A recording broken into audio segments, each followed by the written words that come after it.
think even for the most ardent Auburn supporter, they would be willing and able to tell you that Nick Saban is the greatest college football coach of all time. Even the biggest Alabama haters will tell you you can't look past what that program accomplished and what Nick Saban accomplished during his tenure as a college football head coach, and now at the age of 72, stepping aside. There's not really a strong argument that you can make to say that it's not the truth. It's not what it is. And whether or not even the most unreasonable fan can look that aside or not, I don't know.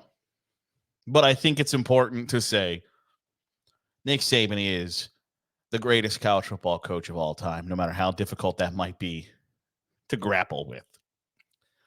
ESPN.com released a pretty long expose today about Nick Saban's decision to retire and essentially how he gave Greg Byrne, the Alabama AD, about a year heads up of, I don't know, man, that after the 2022 season, he said, we're going to have to start looking at this on a year-to-year basis because I don't know how much longer I can do this. If you are a longtime watcher / listener of the show, I told you about a third of the way through the 2023 season that Nick Saban was on his way out the door, was going to be a college game day analyst in 2024. I was right. Because when you go back and think about, okay, why is Nick Saban agreeing to a weekly appearance on the Pat McAfee show? Like, the guy's never been really motivated by money. The idea that he's always been preoccupied with getting the biggest payday has really never been his MO. So getting paid from the Pat McAfee show wasn't his motivation. What was his motivation? He was destined to enjoy his final season of college football, and I think he did that as much as one could. But the reporting, which we'll probably talk about tomorrow as well, because there's a nugget in there about Alabama, whether or not they might have offered the job to Mike Norvell from Florida State and what Florida State would have done if Mike Norvell had left for Alabama. Another topic for another day. But in the reporting, Nick Saban basically told the AD, hey, we're going to talk about this year after year. And I think the comments from Nick Saban in this report and also from Greg Byrne, the athletic director, just show you that it really cements home the fact that Nick Saban is the best to ever do it. It really does, because even in deciding to retire, Nick Saban is viewing everything from the 10,000-foot view. He has the eagle eye approach of like making sure that he's, even in his decision to step away, he's making sure that he's making the best decision. And I find it incredibly admirable the way he talked about it. Because when he's asked about, and he said, part of it is like, come on, man. Because he talked about how he didn't like the way that Alabama, the players, handled the overtime loss in the Rose Bowl. That he's like, that he didn't like that, didn't like the response. He was really disappointed in the way that the players acted after the game. You got to win with class. You got to lose with class. We had our opportunities to win the game, and we didn't do it. And then showing your ass and being frustrated and throwing helmets and doing that stuff, that's not who we are and what we've promoted in our program. The part of that is like, the flip side of that can be like, don't you want your players to be invested and emotional after a loss? Now you can argue that like, yeah, but I don't want them throwing their helmets and yada, yada, yada. There's two ways to look at everything. I take the opposite view of, I would rather have kids that are invested and heartbroken and showing their frustration and anger by throwing shit rather than being like, oh, gee willikers, Mr. Saban, we almost had him. I'd rather be angry. But after that, Nick Saban talked about meeting with the players after that loss and knowing that in his mind, it's a possibility he doesn't come back. And again, there's two ways to take everything, but his quote here, I think, is really interesting. He says, I thought we could have a hell of a team next year. And then maybe 70 or 80% of the players you talk to, all they want to know is two things. What assurances do I have that I'm going to play because they're thinking about transferring? And how much are you going to pay me? Our program here was always built on how much value can we create for the future and your personal development, academic success in graduating and developing an NFL career on the field. So I'm saying to myself, maybe this doesn't work anymore, that the goals and aspirations are just different and that it's all about how much money I can make as a college player. I'm not saying that's bad. I'm not saying it's wrong. I'm just saying it's never been what we were all about, and it's not why we had success through the years. Now, there's a cynical view here, right? And it's one that me, as a cynical person, I have not taken in the college football world. That there are those obviously closer to the game than me who have said that the sport is crippled by NIL, the transfer portal, etc., and that it is becoming increasingly more difficult for coaches to deal with those things, and that it's making the game less fun, yada, yada, yada. I view that as poppycock malarkey, balderdash bullcrap. That if coaches who are paid millions of dollars can't deal with the fact that players have now the slightest bit of power and money-making ability, that is not the sport's fault. That is not an indictment on the current state of college football. Are there things that need to be addressed and fixed? Absolutely 100%. I can't argue with that. But the idea that the sport's going to be driven away, good coaches are going to be driven away, they're either just going to retire or go to the NFL because they can't handle the transfer portal and having to re-recruit their own players. So you have to give opportunities to the guys that are on your roster, or you have to treat them with the baseline respect of a human being, and that's too much to ask for, is ridiculous to me. But that's not the stance that I think Nick Saban is saying here. He's not saying NIL and the transfer portal are bad. He's just saying that's not how I want to operate. And if that is how the sport is going to operate, then I'll go ahead and peace out. But rather than, and look at this quote, he says that the aspirations are just different.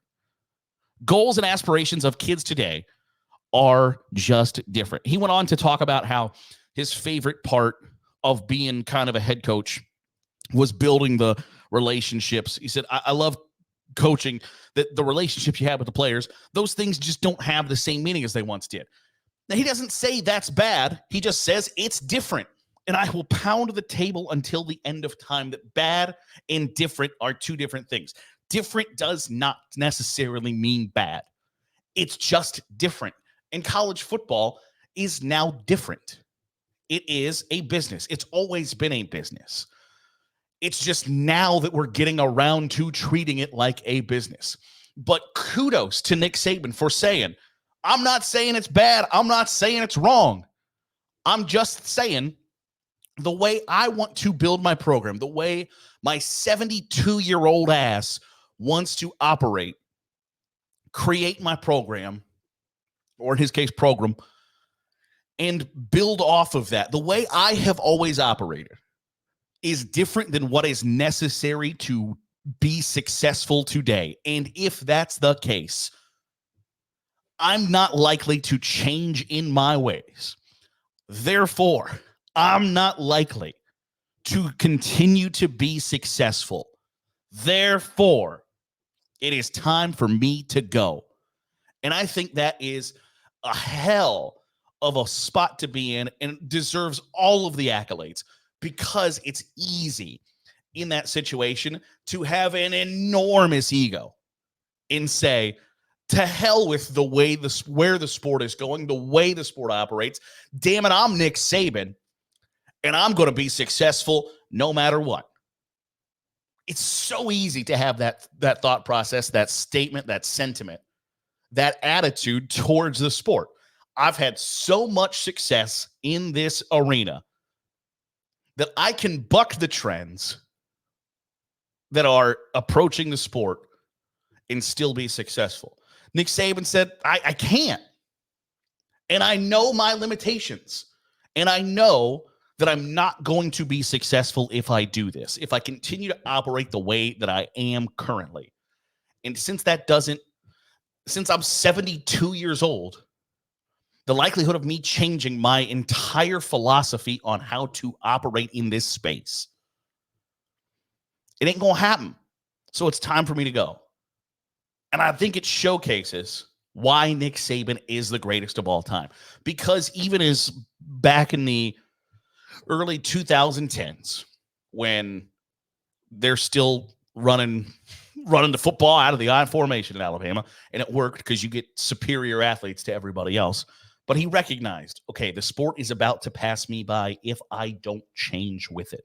So I need to adapt. I need to come out of my shell a little bit and work with younger people who view things differently than I do and are going to set us up for more success in the future.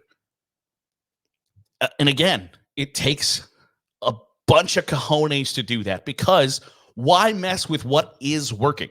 Why tinker? Why, if it ain't broke, don't fix it. And it wasn't broke, and Nick Saban fixed it anyway. And the 2023 Alabama football program, going into the 2024 Alabama football program, was not broken by any stretch of the imagination. They are a likely college football playoff contender in 2024 with a new coach. And despite all of the transfers that happen after Nick Saban leaves, it wasn't broke, and yet he fixed it. He said, I'm not doing this. And again, you can look at that cynically and say, did the NIL and transfer portal chase Nick Saban off? Or you can say, look at it and say, college players are different than they were when I first began this. It's just different. And I'm not as adaptable to it at 72 and after all the success that I've had as maybe some other people. And at risk of the game passing me by, at risk of me doing damage to this program, this university, this athletic department, and these kids that I have grown to love and appreciate, I'll step away. I think that is an impressive mindset to have. And when that's your mindset and you make a decision like that one to say, you know what? I've done all I can do. I've had my fun. Let's go home. When you're making a decision of that magnitude and you're still viewing it, in my opinion, in the correct context, from the correct angle, from the right manner, I think you deserve commendations for that. So I think even in deciding to retire, Nick Saban shows why and how he got to be the greatest of all time. That'll do it for today's episode of the Daily Huddle. Appreciate you making us a part of your day, however it is, wherever it is you're doing so. If you're watching on YouTube, hit the subscribe button. Make sure you're getting all the great college football content that we're pumping out here on Saturday Glory. If you are listening on a podcast feed, drop a 5-star review. It goes a long way in helping out the channel. I'll see you tomorrow here on the Daily Huddle with Saturday Glory.